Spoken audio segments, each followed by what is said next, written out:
Mina nje akukho okuningi engifuna ukukusho.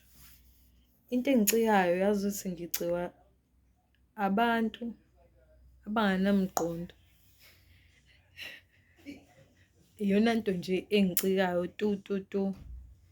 Ngize ngibone inkosi yami ukuthi hayi yazi angathi sengiba personal-ke manje ngoba iyangicika lento eyenziwa abantu ukuthi umuntu ethi naye kuwesi umuntu naye eney'ngane kodwa wazi usadayisele iy'ngane zabanye abantu ay'dayisele iy'dakamizwa.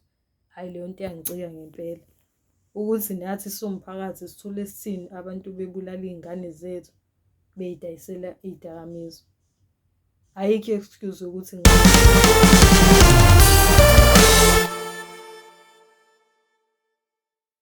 ngiyafundisa nginey'ngane.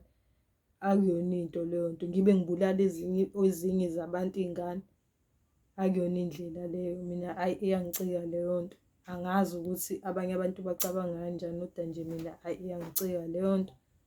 Hayi iyangicika yabo nje kuba nginamandla ikhona usuku bangingenayo amandla. Kuba ngu-president ophethe mina imithetho ngingayishintsha nje ime ngenye indlela. Umuntu odayisa ama-drugs nje impela ngimfake ejele.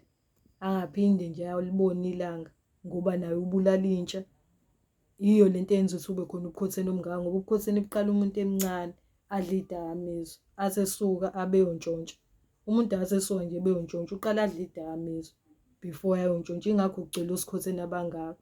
Mase ngicabanga mase kungabi khona iy'dakamizwa impilo ingaba mnandi kabi ngoba ngeke kube khona bugebengu. Singaphila kamnandi emhlabeni kodwa uba sivumela ukuthi kube khona iy'dakamizwa. Yingakho-ke kuba kanje ubugebengu bumngaka. Hhayi mina iyangicika nje leyo nto. Hhayi futhi othi ngiyoyilalela-ke nje.